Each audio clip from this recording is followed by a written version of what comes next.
I don't have Bible verses here because in the following weeks we're going to look at the Bible. Right now I'm just going to present to you what the definitions are. Okay, we start with T, total depravity. This is a doctrinal position within Calvinism, right, what we're talking about, that asserts the pervasive corruption of human nature due to original sin, affecting all aspects of an individual's being. Right, so then what I did was I defined original sin for you here.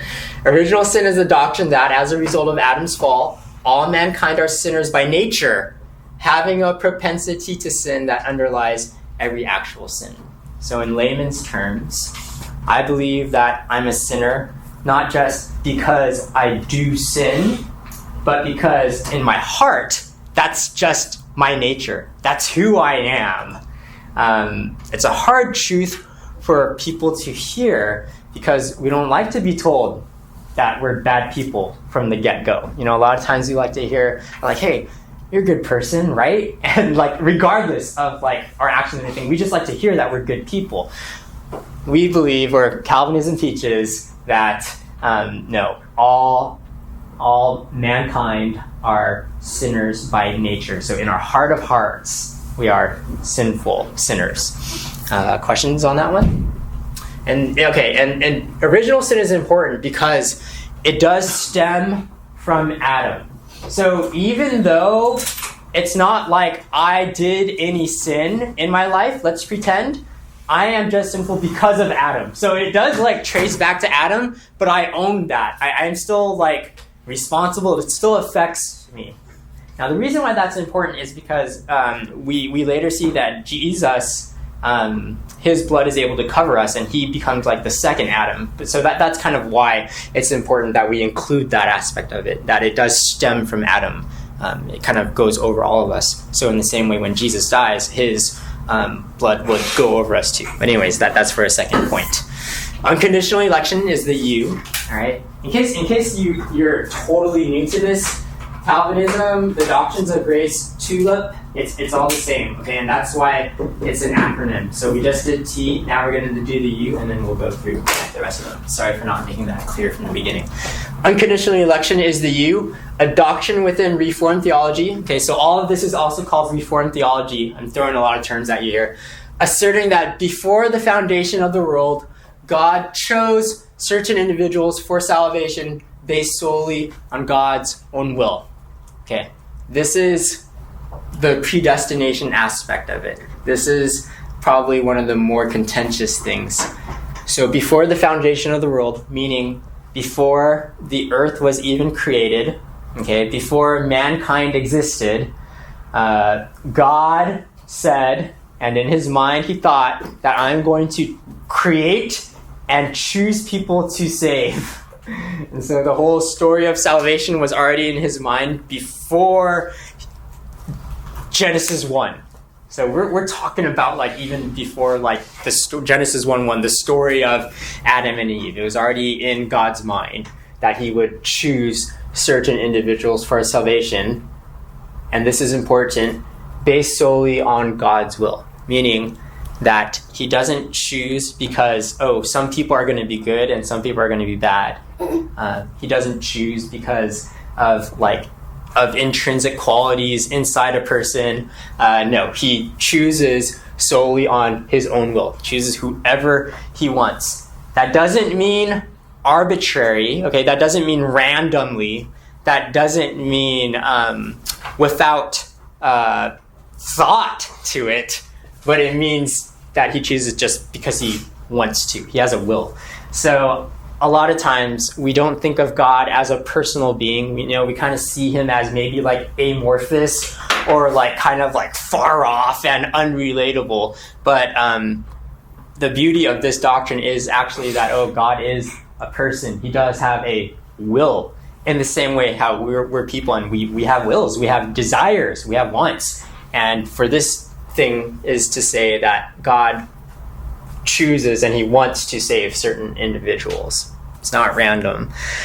Okay, L for limited atonement, a doctrine in Reformed theology teaching that Christ's atonement was intended only for the elect and not for all humanity. Okay, so I probably should have defined these terms for you. The atonement is talking about the cross of Jesus, okay? He died on the cross.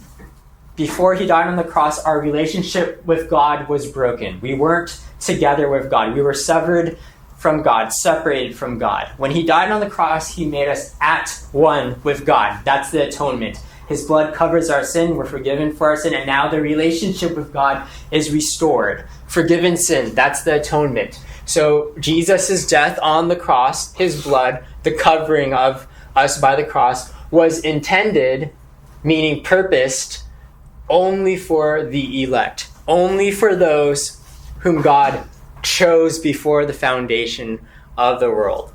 Before the earth was created, before mankind was created, God in his mind said, I'm going to choose some people. Jesus came to earth, and his death on the cross was only for those people,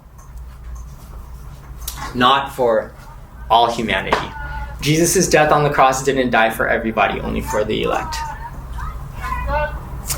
That's why we say it's a limited atonement. Limited, we're defining the word limited in terms of like only for the elect. It's not limited in the sense where like, oh, the blood is not 100% powerful. It is. It's only for the elect though. Okay, I is for irresistible grace, a theological concept within the framework of Reformed theology that emphasizes the efficaciousness of God's grace. Efficaciousness just means the effectiveness of God's grace in bringing about the salvation of individuals. It asserts that when God extends his grace to a person, it is irresistible and cannot be ultimately rejected, as it effectively and irresistibly draws that individual to respond in faith and accept salvation. Okay, so this is a mouthful right here.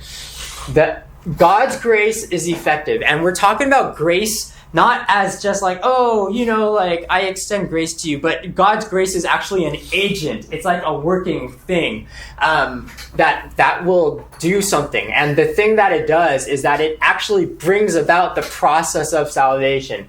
When God extends this grace to a person, you cannot resist it, cannot reject it. So if God says, I'm going to extend my grace to you, you can't say, no, I refuse. I don't want that. If God says, I'm going to give you this present, this gift, you can't be like, oh, no, thank you, no, thank you. No, you're going to you take it.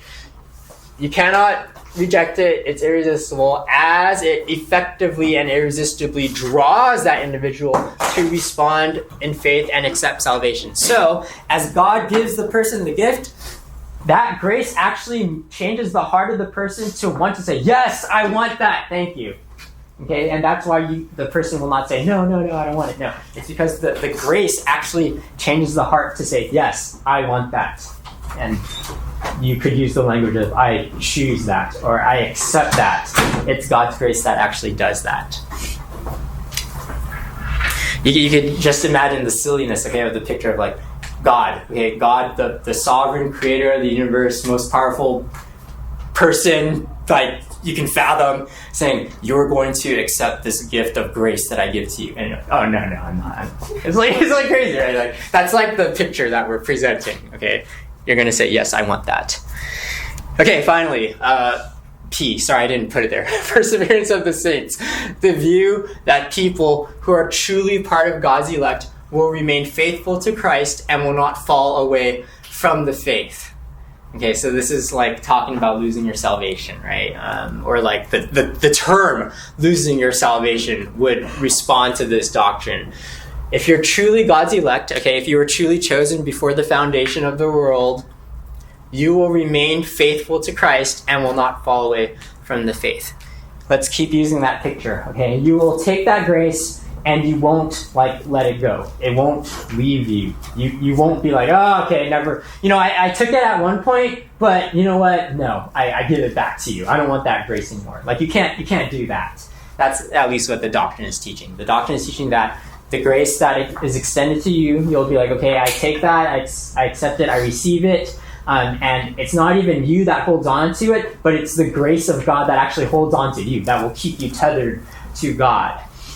Okay, so hopefully all of that language and that imagery helps you understand where we're coming from. It's kind of like a lot, okay? If you've never heard this before, I need to remember that. If you've never heard this before, it could be like potentially mind-blowing. And I don't know, I think it changed my life. I think growing up in church, and specifically in this church, we've always taught that, okay, you need to read the Bible, right? And we've always taught that God is like in total control. Like that was apparent to me when I was a youth student. I was like, okay, clearly this church teaches the Bible. Clearly this church believes that God is in charge of everything, sovereign. And so when the doctrines of grace were presented to me, it was more palatable, and I was sort of like in high school. I think I really was presented this stuff in high school. I think I was more just like, yeah, that makes sense. Like I've been learning this my entire life at church.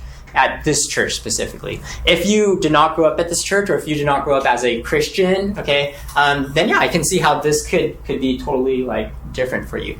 As I was doing like preparation for this, I was just searching on YouTube for videos, right? And then I saw like this guy, he was also a Chinese guy, and he goes to a church that is close to here in Anaheim or something like that. And he was making a video about why Calvinism is not true.